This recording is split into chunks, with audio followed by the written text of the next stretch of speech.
अस्सलाम वालेकुम जी फ्रेंड्स। आज का जो हमारा टॉपिक है वो है लीनियर वेक्टर स्पेस। आज हम क्वांटम मैकेनिक्स की सीरीज स्टार्ट करने लगे हैं, जिसमें आज की जो पहली वीडियो है वो है हमारे पास linear vector space.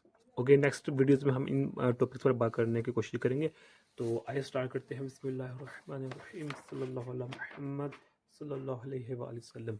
Linear vector space in quantum mechanics. सबसे पहले इसकी डेफिनेशन देख लें। वेक्टर स्पेस क्या है या लीनियर वेक्टर स्पेस क्या है, इसको हम इस नोटेशन से डिनोट करते हैं। ये हमारे पास जो ये वाली okay, a collection of set of elements and set of mathematical rules is called a vector space. के एलिमेंट्स का जो सेटअप है और मैथमेटिकल जो रूल्स हैं, इन दोनों का जो कम्बिनेशन है उसको हम वेक्टर स्पेस या लीनियर वेक्टर स्पेस का नाम देते हैं।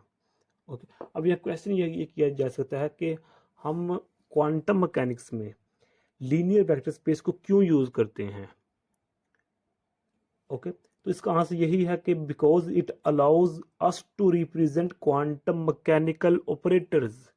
के ये क्वांटम मैकेनिक्स में जो मैकेनिकल ऑपरेटर्स होते हैं, क्वांटम मैकेनिकली ऑपरेटर्स होते हैं, उनको रिप्रेजेंट करने की अलाउ करता है जो लीनियर वेक्टर स्पेस होता है in the form of matrices and wave functions.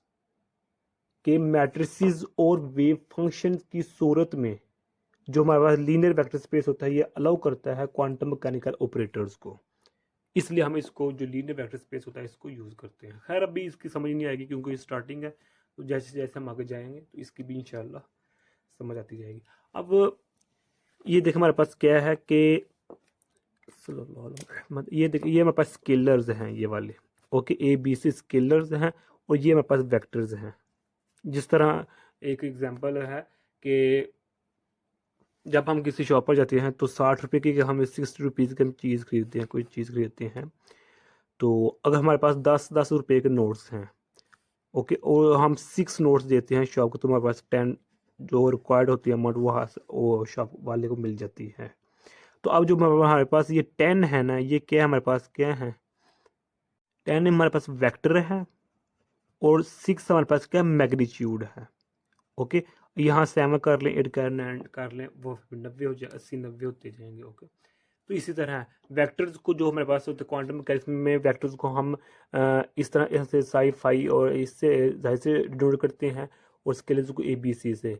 अब जो वेक्टर्स हैं हम उनको इससे भी डिनोट कर सकते हैं और जो स्केलर्स हैं हम उनको इससे भी डिनोट कर सकते हैं, और जो वेक्टर है हम उनको इससे भी डिनोट कर सकते हैं या फिर इससे भी डिनोट कर सकते हैं। ओके, अब जो लीनियर वेक्टर स्पेस में है इसमें दो रूल्स पाए जाते हैं। ये देखिए ना, डेफिनेशन है कि set of collection of set of elements, elements के सेट का कलेक्शन होता है, यानी कि एलिमेंट का सेट होता है इसमें। दूसरी बात क्या है कि मैथमेटिकल रूल्स होते हैं। अब मैथमेटिकल रूल्स क्या हैं, दो रूल्स हैं, एक एडिशनल रूल है और एक मल्टीपल रूल है। ओके, तो हमने सेट ऑफ एलिमेंट्स ये देख लिया, अब हम मैथमेटिकल रूल्स देखते हैं। मैथमेटिकल रूल्स में सबसे पहले आ जाता है हमारे पास एडिशनल रूल्स। एडिशनल रूल्स में सबसे पहले इसकी जो प्रॉपर्टी आ जाती है वो क्या है, क्लोजर प्रॉपर्टी। ये हम सिंपल सी बातें हैं कि क्लोजर प्रॉपर्टी में क्या होता है कि ये दो हमारे पास दो वेक्टर्स हैं, जब इन दोनों को ऐड करते हैं तो इन दोनों का जो आंसर होता है वो वेक्टर स्पेस के अंदर से ही होता है। ओके, ये दोनों क्या हैं, हमारे पास वेक्टर्स हैं, या इन वेक्टर्स को हम इस से भी इग्नोर कर सकते हैं। ये मेरे पास क्लोजर प्रॉपर्टी है, सिंपल है ये हमारे पास। अब जो सेकंड है वो हमारे पास है कम्यूटेटिव प्रॉपर्टी। कम्यूटेटिव प्रॉपर्टी में क्या होता है, जिस तरह ये प्रॉपर्टी है कि दो हमारे पास वेक्टर्स होते हैं, इनका एडिशन अगर एक को हम पहली जगह पे दूसरी को पहली जगह पे, पहली को सेकंड जगह पे लें, तो अगर वो फिर भी दूसरी इक्वल आ जाए तो हम उसको नाम देते हैं, हमारे पास क्या है, कम्यूटेटिव प्रॉपर्टी है हमारे पास। ओके, तो ये हमारे पास है कम्यूटेटिव प्रॉपर्टी। अब इसके हम मिसाल लें कि देखिए हमारे पास ये क्या है, ये भी वेक्टर है, ये भी वेक्टर। सपोज करते हैं हमारे पास जो साई वेक्टर है, ये हमारे पास है Z11, Z12, Z21, Z22, ये हमारे पास है। और जो हमारे पास है 5, वो हमारे पास सपोज करते हैं हमारे पास है W11, W12, W21, W22, ये हमारे पास टू वेक्टर्स हैं। अब अगर हम इनको ऐसे, यानी कि ये इधर आ जाएगी, ये इधर, ऐसे ऐड अप करें तो उसका आंसर किसकी इक्वल आएगा, इसके इक्वल आएगा। ये अब इसको यहाँ लेकर आए प्लस, अब इसको, जो इन दोनों का आंसर होगा वो एक दूसरे के क्या होगा, इक्वल ही होगा, तब हमारी जो कम्यूटेटिविटी होगी, प्रॉपर्टी होगी, वो सेटिस्फाई करेगी। अब हमारे थर्ड पे आ जाती है एसोसिएटिव प्रॉपर्टी। ओके, अब एसोसिएटिव प्रॉपर्टी में क्या होता है कि जो हमारे पास ये दोनों है, अब यहाँ एक और थर्ड टर्म ऐड कर लें तो हमारे पास एसोसिएटिव प्रॉपर्टी हो जाती है। अब ये भी सिंपल है हमारे पास। अब हमारे पास फोर्थ पे आ जाती है null vector property. Null vector property में क्या होता है, जिस तरह नाम से शो है नल, कि इसमें हम हमारे पास इस जीरो को ऐड कर देते हैं। जब इस जीरो के साथ इसको ऐड करते हैं, इसका मतलब क्या है, जो हमारे पास इनिशियल वैल्यूज थी वही हमारे पास क्या होती है, रिजल्ट होता है हमारे पास। ओके, अब इसकी मिसाल है कि हमारे पास सपोज करें यही है ना, ये ले लेते हैं हमारे पास इजको, हमारे पास जो हम सपोज करते हैं हमारे पास साई क्या है, Z11, Z12, Z21, Z22। Okay, plus ये नल वेक्टर है, सॉरी ये जीरो नहीं है, ये नल वेक्टर है। ओके, ये नल वेक्टर है, तो ये भी 22 है हमारे पास, ये भी हमने 22 लिख लिया। तो अब इसको जब हम ऐड अप करेंगे तो हमारे पास जो आंसर होगा वो हमारे पास यही आ जाएगा। ओके, इसका ये आने का मतलब क्या है, हमारे पास यहाँ से यही आ जाएगा। ओके, ये हमारे पास है नल वेक्टर प्रॉपर्टी, या इसको हम एडिटिव आइडेंटिटी का भी नाम देते हैं।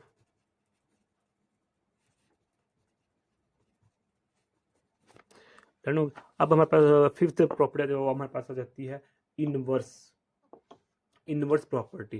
इनवर्स प्रॉपर्टी को हम दूसरा नाम देते हैं, वो हमारे पास आती है existence of unitary scalar. Done. अब इसमें क्या होता है कि एक हमारे पास वेक्टर है, उसका जब हम रिवर्स लेते हैं, उसके रिवर्स लेने के साथ उनको जब ऐड करते हैं हमारे पास आंसर क्या आता है, जीरो, या जीरो का मतलब क्या मतलब है कि नल आ जाता है हमारे पास। अब नल का क्या मतलब, इसकी चलिए हम एक एग्जांपल ले लेते हैं। वही एग्जांपल लेते हैं, हमारे पास साई क्या है, Z11, Z12, Z21, Z22। Okay, ये साई है। इसका जब हम इन्वर्स लेंगे तो हमारे पास क्या होगा, negative Z11, negative Z12, negative Z21, negative Z22। जब हम इन दोनों को ऐड अप करते हैं तो हमारे पास क्या आ जाता है, आंसर ये आ जाता है। ओके, नल वेक्टर, ये एडिटिव इन्वर्स होता है हमारे पास। सॉरी, इधर हम मैंने गलती कर ली, ये हमारे पास गलत है। इसको जो सेकंड नेम है वो हमारे पास है एडिटिव इन्वर्स।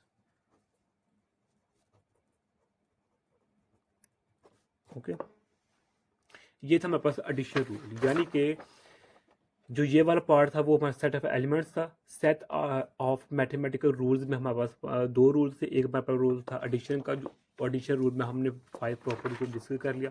अब सेकंड जो रूल है वो हमारे पास मल्टीप्लिकेशन रूल है। इसमें भी वही प्रॉपर्टी है, क्लोजर प्रॉपर्टी है, कि एक हमारे पास क्या है, ये वेक्टर है, इस ये हमारे पास मैग्नीट्यूड है, ये वेक्टर है, ये मैग्नीट्यूड है, और इन दोनों का जब मल्टीपल करेंगे, इसको भी मल्टीपल करेंगे, इन दोनों का जो आंसर है उसको जब एड अप करेंगे तो आंसर लीनियर वेक्टर स्पेस के अंदर इससे ही होगा। सेकंड प्रॉपर्टी क्या है, इसमें हमारे पास आती है डिस्ट्रीब्यूटिविटी। अब इसमें देखें कि मेरे पास क्या है, ये मैग्नीट्यूड है, ये दो मेरे पास वेक्टर्स है, ये इसके इक्वल है, ये इसके इक्वल है। अब इस फॉर्म को हम इस फॉर्म में प्लीज लिख सकते हैं, ये इसके यानी कि अब दो मेरे पास दो मैग्नीट्यूड्स हैं, एक मेरे पास वेक्टर है, इसको हम इसको इस फॉर्म में लिख सकते हैं। ये मेरे पास डिस्ट्रीब्यूटिविटी कहलाती है। अब इसका हम मिसालें तो स्पेस नहीं है, चलिए इधर लिख लेते हैं।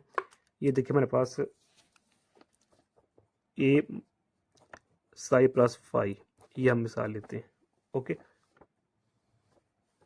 ये मेरे पास ए वैसे इसके साथ आएगा Z11 प्लस W11, यहाँ आएगा Z12 plus W12, Z21 plus W21, यहाँ स्पेस है इसमें। ओके, ये स्पेस है दरमियान में, Z22 प्लस W22, ये हमारे पास। ओके, यानी कि इसकी जो वैल्यूज़ है, जो हमने वेक्टर दिया था, ये क्या था, ये है, और जो इसकी थी वो हमारे पास यहाँ क्या था, W था, बस यही फ़र्क था इसमें। ओके, इसका मल्टीप्लाई करके मेरे पास ये आंसर आ गया। अब जो हमारे पास है ये है ना, इस फॉर्म को मैं इस फॉर्म में भी लिख सकता हूँ। अगर इसका आंसर इसकी इक्वल आ जाए तो मेरे पास क्या कहलाएगी, वो डिस्ट्रीब्यूटिव प्रॉपर्टी अप्लाई हो जाएगी, कहलाएगी मेरे पास। अब वो कैसे, पहले हम इसको इसका आंसर लाते हैं। इसका आंसर जो हमारे पास है वो क्या है, AZ11, AZ12, AZ21, AZ22। अब मैं प्लस है, अब इसका आंसर लिखते हैं AW11, AW12, AW21, AW22। अब जब इन दोनों का मैं ऐड अप करके तो मेरे पास आंसर वही सेम आएगा जो ऊपर आया था, AZ11 प्लस W11। ओके, ये स्पेस है दरमियान में, तो फिर Z12 प्लस W12। सिमिलरली जो मेरे पास ये होगा ये इधर आ जाएगा और फिर ये वाला आंसर इधर आ जाएगा। तो ये इसका आंसर और इसका आंसर जो होगा वो एक दूसरे क्या आ जाएगा, इक्वल आ जाएगा। तो जब इक्वल आंसर आ जाएगा, बल्कि आ गया है, तो मेरे पास क्या होगा, क्या प्रॉपर्टी प्रूव होगी डिस्ट्रीब्यूटिविटी। ओके, सिमिलर मेरे पास थर्ड प्रॉपर्टी है, वो मेरे पास आ जाती है एसोसिएटिविटी प्रॉपर्टी।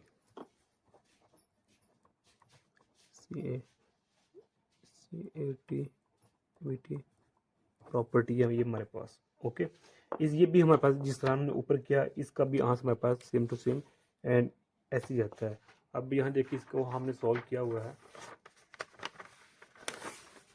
ये देखें। ओके, ये हमारे पास एसोसिएटिव प्रॉपर्टी है, तो इसका भी आंसर ऐसे ही आएगा, सेम है। ये वाली टर्म ये वाली इस टर्म की इक्वल है, यानी कि ये वाली टर्म इन वाली टर्म्स की इक्वल है। ओके, अब फोर्थ पे आ जाते हैं, मेरे पास आइडेंटिटी प्रॉपर्टी आ जाती है। अब आइडेंटिटी प्रॉपर्टी में क्या होता है कि जो मेरे पास ये होती है ना, ये हमारे पास मैट्रिक्स, इसको हम अगर हम हमारे पास 2 का है तो उसके लिए मेरे पास ये होगा। ओके, तो सब मल्टीप्लाई किसको कर रहे हैं, साई को। साई का हम वैल्यू लेते हैं Z11, Z12, Z21, Z22। Okay, जब इनको हम मल्टीपल करेंगे तो मेरे पास आंसर आएगा Z11, Z12, Z21, Z22। वो ये मेरे पास इसी इक्वल होगा, ये देख लें। ये हमारे पास आइडेंटिटी प्रॉपर्टी कहलाती है, और इसी आइडेंटिटी प्रॉपर्टी को हम कहते हैं existence of unitary scalar. Existence of unitary scalar. अब लास्ट पे आ जाते हैं हमारे पास नल प्रॉपर्टी। नल प्रॉपर्टी में क्या होता है कि मेरे पास ये जीरो नहीं, ये मेरे पास मैट्रिक्स इस तरह का होता है, अगर 2x2 का मैट्रिक्स है। ओके, अगर इसको हम मल्टीप्लाई करें साई के साथ, यानी कि इसकी जो वैल्यू है वो मेरे पास क्या है, Z11, Z12, Z21, Z22। तो मेरे पास आंसर क्या आएगा, नल वेक्टर ही आएगा। तो ये हमारे पास नल प्रॉपर्टी है। इस नल प्रॉपर्टी को हम नाम देते हैं existence of zero scalar. Okay, तो यही आज का हमारे साथ टॉपिक था कि लीनियर वेक्टर स्पेस में दो चीज़ें होती हैं, एक सेट ऑफ एलिमेंट्स होते हैं यानी कि स्केलर और वेक्टर्स का, और दूसरा क्या होता है, इसमें रूल्स होते हैं, एडिशन रूल्स और मैथमेटिकल रूल्स यानी मल्टीपल रूल्स होते हैं। तो नेक्स्ट वीडियो में हम जो हिल्बर्ट स्पेस होगा उस पर बात करने की कोशिश करेंगे। तो अगर आप लोगों ने अभी तक हमारा चैनल पाक MN अकेडमी इसको सब्सक्राइब नहीं किया तो प्लीज़ सब्सक्राइब कर दीजिए। जज़ाकल्लाह खैर, अपनी दुआ में याद रखिएगा। अस्सलाम वालेकुम रहमतुल्लाहि व बरकातुहू।